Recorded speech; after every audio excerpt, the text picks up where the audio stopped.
Before starting the module, please like and subscribe and hit the bell icon to be updated with latest uploads. I want you to set aside other tasks which may disturb you while enjoying the lessons. Read the simple instructions below to successfully enjoy the objectives of this kit. Have fun. Follow carefully all the contents and instructions indicated on every page of this module. Write in your notebook the concept about the lessons. Writing enhances learning, which is important to develop and keep in mind. Perform all the provided activities in the module. Use a separate sheet of paper in answering the exercises. Finish the task at hand before proceeding to the next page. Analyze conceptually the post-test and apply what you have learned. If you encounter any difficulty in answering the tasks in this module, do not hesitate to ask for help from your teacher.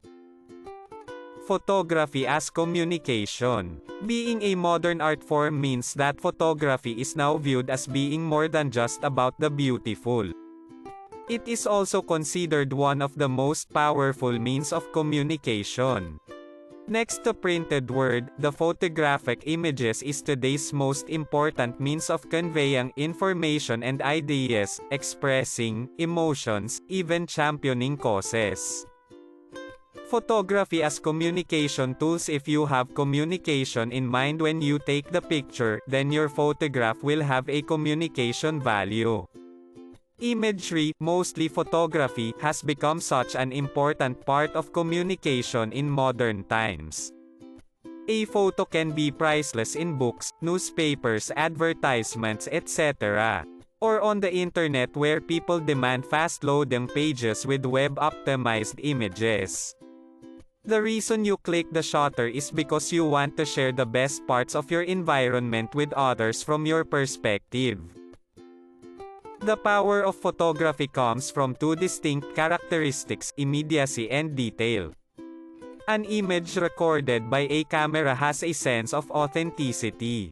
Because the lens captured the image objectively, the resulting photograph is regarded as true to life and to the moment. At the same time, the camera takes in every detail of an image. Thus, the photograph has a sense of completeness. For these reasons, photographs are vital tools in communication fields such as journalism, advertising, education, and even in courts of law. They have also been used eloquently speak out against social and political issues. Noteworthy Philippine photographers. The Philippines, sister in the rest of the world in applying the wonders of modern photography, play every aspect of life from personal to professional to national to global.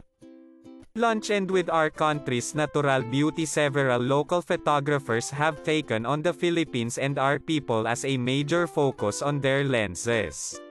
Among these are George Tapon, John K. Chua, Manny Librodo, members of the Federation of the Philippines Foundation. George Tapon, award-winning travel photographer who has won 2 Pacific Asia Tourism Gold Award and ASEAN Tourism Association Award, first place in 2011 National Geographic Photo Contest. His highly acclaimed work has been published in 5 travel photography books. George Tapon is wearing a faded polo with tiny tropical islands floating on the blue fabric. His skin is tanned, his flip-flops sandy, and his watch is strapped to his wrist with a rattan-woven band. What makes a good travel photograph? A good travel photograph is what you see in the place combined with what your eyes see as a traveler. You add a detail from your perspective that makes it more interesting. If you don't, it's just a postcard.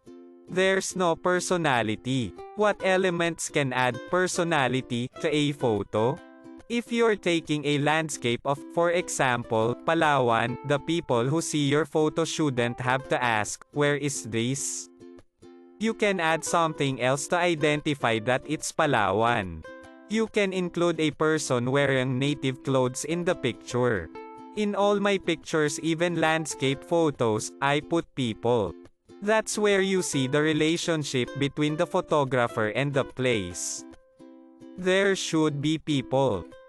John K. Chua, best known as an advertising and commercial photographer, with over 40 years in the business and several local and international awards for his work. He has applied his photo artistry to showcasing the beauty of the Philippines. The first nature photography is at Snake Island, Palawan.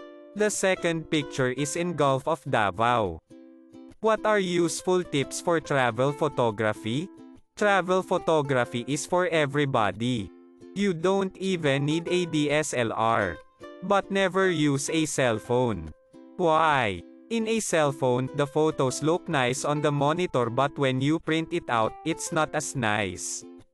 You can't blow up a cell phone picture.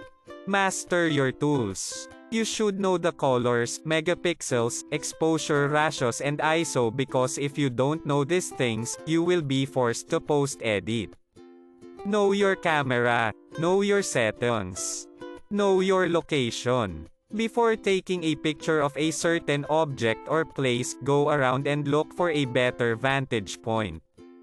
Study what the right time is to take the picture. Shoot in a magic hour. For a beach, it needs to be noontime so that there are no shadows, and the sun is white. Magic hour is after sunset and before sunrise. Wait for the sun to sink, because the sunlight reflected in the sky creates beautiful colors, yet your lens will not get burned. Know the risks in street photography. Ask yourself, what will I use these pictures for? Is this for publication, photojournalism? You might accidentally take a photo of a restricted area like a military installation. When you take photos of people, don't just take close-ups left and right. You might be taking photos of famous personalities. Research about the place. Taking photos of people in Tondo can be dangerous. If you want to get an establishing shot, go to a vantage point that's safe. Don't just click and click. Ask if you can take their pictures. Wear comfortable and appropriate clothes. Dress in a way that won't call attention to the fact you're a photographer. Don't bring a big camera bag. Your subjects will get conscious. Make a list of what to bring. Extra battery, extra protection for your camera, anything plastic, extra lens, extra CF card.